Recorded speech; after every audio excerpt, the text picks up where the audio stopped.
அரசியல் நேரத்தில் திடீர்னு டெல்லி போகணும், அவங்க டெல்லியிலேருந்து திடீர்னு வருவாங்க. இதெல்லாம் நாங்கள் அனைத்து அண்ணா திராவிட முன்னேற்றங்களும் இன்றைக்கி பாரதிய ஜனதா கட்சியோட கூட்டணி.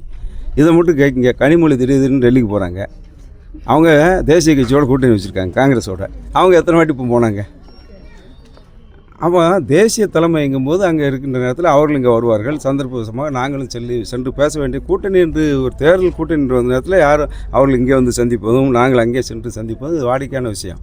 அது மட்டும் இல்லை, இன்றைக்கு காலையில் நேற்றைய தினம் இரவு அமித்ஷா அவர்களை மாண்புமிகு உள்துறை அமைச்சர் அமித்ஷா அவர்களை சந்தித்து விட்டு டெல்லி விமான நிலையத்தில் மிக தெளிவாக அண்ணன் அவர்கள் பேட்டி கொடுத்துருக்கிறார்கள். அண்ணன் எடப்பாடியார் அவர்கள் கூட்டணி விஷயமாக தான் பேசணும்.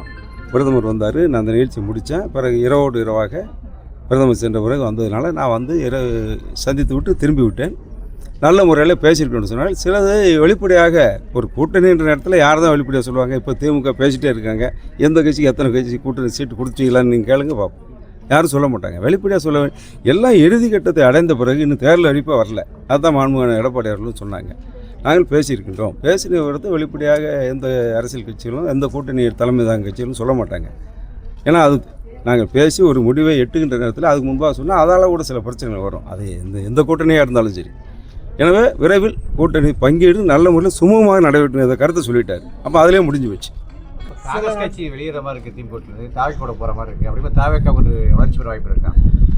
இல்லை, அது தேர்தலில் தான் தெரியும். முடிவை தேர்தலுக்கு முன்பாக கணிப்பது என்பது பல்வேறு இன்றைக்கு ஊடகங்கள் இன்றைக்கி எத்தனையோ அமைப்புகள்லாம் தேர்தல் கணிப்பை தேர்தலுக்கு முன்பாக செய்கிறது. தேர்தல் நடந்த பிறகு தேர்தல் நடக்கின்ற நேரத்தில் சொல்லுது. இன்னும் சொல்லமாக ஆஃப்டர் போலிங் அது கூட தேர்தல் கணிப்புகள் கூட சில நேரம் சரியாக கணிப்பில் மக்கள் தான் தீர்ப்பு. ஏன்னா மக்கள் தீர்ப்புனா இன்றைக்கி தாவேக்கு இதுவரை தேர்தலை சந்திக்கலை. அதே போல் தேசிய திராவிட கழகம்னா முதல்ல தேர்தல் 2006 வந்து சந்திக்கும் போது 8% 9% வாக்கு வாங்கினாங்க. அதுக்கு பிறகு தொடர்ச்சி வாக்கு வாங்க அதெல்லாம் புதிதாக கட்சி முதல் தேர்தல் அவங்களுக்கு அதுக்கு சொல்கிறேன் நான். ஆனால் முதல் தேர்தலையே தேர்தலை சந்தித்து ஆட்சி அமைச்ச ஒரே கட்சி என்று சொன்னால் அது அண்ணா திராவிட முன்னேற்ற கழகம் தான். இன்னும் அந்த பெருமை திமுக கூட கிடையாது. பேரறிஞர் அண்ணா எத்தனை வருஷமாக கட்சி ஆரம்பித்தார்? பெரியார் இருந்து பிரிந்து 1949 கட்சி ஆரம்பித்து 52 தேர்தலை சந்தித்து 52 எதிர்கட்சி, 57 எதிர்கட்சி, 62 3 சட்டமன்ற பொதுத் தேர்தலில் எதிர்கட்சியாக வந்த பிறகு அதுக்கு பிறகு தான் 67 தான் ஆட்சிக்கு வந்தது திராவிட முன்னேற்ற கழகம். அன்றைக்கி புரட்சித் தலைவர் எம்ஜிஆர் எல்லோரும் ஒன்றா இருந்த நேரம் அப்போவுமே. ஆனால் கட்சி ஆரம்பித்து முதல் சந்தித்த பொது தேர்தலிலேயே வெற்றி பெற்றதோடு மட்டுமில்லாமல் தான் சந்தித்த உயிரோடு இருந்தவரை சந்தித்த 3 பொதுத் தேர்தலில் வெற்றி பெற்ற கட்சி என்று சொன்னால் அது அனைத்து இந்த அண்ணா திராவிட முன்னேற்ற கழகம் தான். அதில் பெருமைக்குரிய தலைவர் என்றால் எம்ஜிஆர் தான்.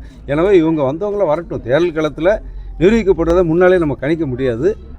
இருந்தாலும் அது வந்து எங்கள் பார்வையில் தாவேக்காவோட காங்கிரஸ் போனாலும் சரி, தாவேக்கா தனியாக இருந்தாலும் சரி, தாவேக்கா திமுகவுடைய காங்கிரஸ் திமுகவுடைய தொடர்ந்தாலும் தாவேக்கா தனியாக நின்றாலும் அந்த வாக்கு வந்து எங்களை பாதிக்காது. இந்த ஆட்சியின் என்றைக்குமே தமிழக வரலாற்றில் நாங்கள் ஆட்சியில் இருந்தால் எங்கள் மீது அதிருப்தி இருந்தால் அந்த வாக்கு திமுகவுக்கு போகும். திமுகவுக்கு ஒரு அதிருப்தி என்ற வருணத்தில் அது ஒருமுகமாக ஒரே மடைமாற்றமாக எங்கே வரும் என்று சொன்னால் திமுகவுக்கு மாற்று என்றால் அது அனைத்து இந்த அண்ணா திராவிட முன்னேற்ற கழகம் தான் என்பதை நமது நாடு சுதந்திரம் பெற்றதிலிருந்து இன்னும் சொல்லப்போனால் 67 நாங்கள் ஆட்சி 72 புரட்சித் தலைவர் எம்ஜிஆர் கட்சி ஆரம்பத்திலிருந்து நடைபெற்ற 10 பொதுத் தேர்தலையும் நிர்வகிக்கப்பட்டிருக்கின்றது. இப்பொழுது அதுதான் நடக்கும்.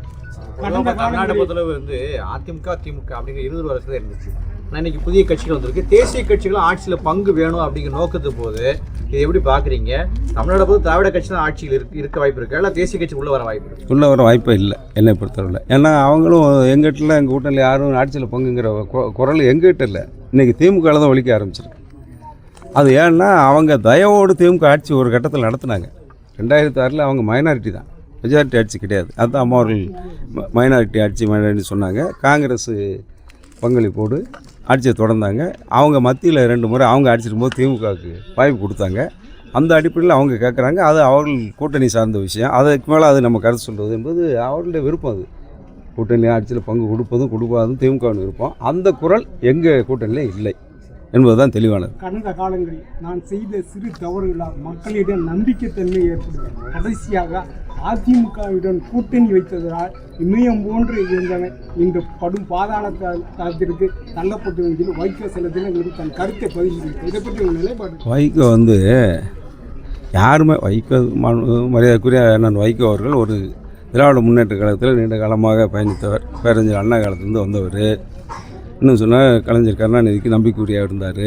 பிறகு என்னுடைய கொலைப்பழி சுமத்தி விட்டார்கள். ஒரு ஊராக போய் எவ்வளவு கதறினாருன்னு தெரியும். என்னை வெளியே சும்மா வெளியேற்றல, கொலைப்பழியே என்னை சுமத்தி சொன்னாங்க. அவருக்காக தீக்குளித்தவர்களுடைய தியாகத்தை பற்றிலாம் பேசி அவர் பேசிய பழைய பேச்சுக்கள்லாம் எடுத்து பார்த்திங்கன்னா அவராக திமுகவோட இருக்கார், எந்த மனசாட்சி அவரை ஒத்துக்கிட வச்சிச்சு திமுகவோட போகிறதுக்குங்கிறதெல்லாம் கேள்விக்குறியாக வரும். அது அவர் மனசாட்சிக்கு நான் விட்டுக்கொள்கிறேன். ஆனால் ஒன்று இந்த நான் சொன்ன போல் ஒரு 80 வயசை தாண்டியாச்சு. கொஞ்சம் வயசு ஆனவர்களுக்கு கொஞ்சம் மறதி வருவது இயற்கை. அந்த வகையில் 98ல் அவர் முதலாக அனைத்து இந்திய அண்ணா திராவிட முன்னேற்ற கழகத்தோடு கூட்டணி வைத்து பாராளுமன்றத்தில் சந்திக்கிற நேரத்தில் தான் அவருடைய கட்சிக்கு அங்கீகாரமும் கிடைச்சது, அந்த சின்னமும் தக்க வைக்க முடிந்தது. அதையெல்லாம் வசதியாக மறந்துட்டார். அதையும் சொல்லி இதை சொன்னால் பொருத்தமாக இருக்கும். என்ன இழப்பை சந்திச்சார். இன்றைக்கி திமுகவில் போய் அம்மா 2011 12 தொகுதி இறுதியாக தாரேன்னாங்க. 12 தொகுதி எங்களுக்கு ஒரு தேர்தலில் போட்டியா அப்படின்னு சொல்லிட்டு போன வட்டம் திமுக கூட்டணியில் எத்தனை சீட்டு வாங்கினார் சொல்லுங்கள்? நீங்கள் 6 சீட்டு வாங்கினார். இந்த வட்டம் எவ்வளோ கொடுக்க போகிறாங்க? ஒரு 12 சீட்டு அன்றைக்கு சூழ்நிலையில் 2011 தேர்தலில். ஏன்னா 2006 நம்மளோட கூட்டணியில் இருந்தார் என்று பெருந்தன்மையோடு அம்மா அவர்கள் 2009 பார்லிமெண்ட்டில் அவர் திமுகவோட கூட்டணி போனால் கூட அதெல்லாம் மறந்து 11ல் சரி நம்மளோட போன சட்டமன்ற தேர்தலில் வந்தார், இந்த வட்டம் நம்ம அவருக்கு ஒரு வாய்ப்பு கொடுப்போன்னு சொல்லி 12 சீட்டுன்னு கோவிச்சிட்டு தேர்தலே புறக்கணிக்கணும்னு சொன்ன மதிமுக இப்போ 2021 எத்தனை சீட்டுக்காக சீட்டில் நின்னாங்க, இப்போ எத்தனை சீட்டில் நிற்க போகிறாங்க? இதுக்கு அண்ணன் வைகோ அவர் பதில் சொன்னால் சரியா இருக்கும். அன்னைக்கு அதாவது விஜய் மனைவி வந்து நடிகரை தொடருன்னு சொல்லி கோர்ட்டில் மனு தாக்கல் பண்ணியிருக்காங்க. அவருக்கு எதுவும் பாதிப்பு இருக்குமா? ஒரு மக்கள் வாராரு, ஒரு மக்கள் அது கூட எங்களுக்கு வந்து திமுக தான் இது ஏடிஎம்கே கிடையாதுன்னு சொல்லி ரொம்ப ஆசம் பேசியிருக்காரு. இந்த மாதிரி நிலையில் அவருக்கு திமுக தான் எங்களுக்கு போட்டின்னா அதுக்கு நான் யாருன்னா பதில் சொல்லிட்டேன். அவர் சொல்லலாம் களத்தில் வந்து திமுக தான் போட்டி, அது மேடைக்கு சும்மா காமெடியாக பேசுகிற, அது சீரியஸாக எடுக்க வேண்டாம்னு யாரும் நான் சொல்லிட்டேன். ஆனால் நீங்கள் சொல்கிற விஷயத்தை அந்த விவாகரத்து அவருடைய மனைவி போட்டது அவருடைய தனிப்பட்ட விஷயம், குடும்ப விஷயம். அதை அரசியலாக்குவது சரியாக இருக்காது. அதை பற்றி நான் கருத்து சொல்ல விரும்பலை. அரசியல் அவர் வந்து தனிப்பட்ட கருத்து இருந்தாலும் அவர் பொது வாழ்க்கைக்கு வராருலாம்.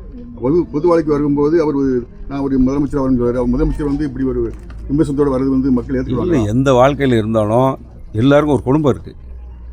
முதலமைச்சராக இருந்தாலும் சரி, பிரதமராக இருந்தாலும் சரி, குடியரசுத் தலைவராக இருந்தாலும் சரி, குடும்பம் என்று வருகின்ற நேரத்தில் அது தனிப்பட்ட விஷயமாக செல்கின்றது.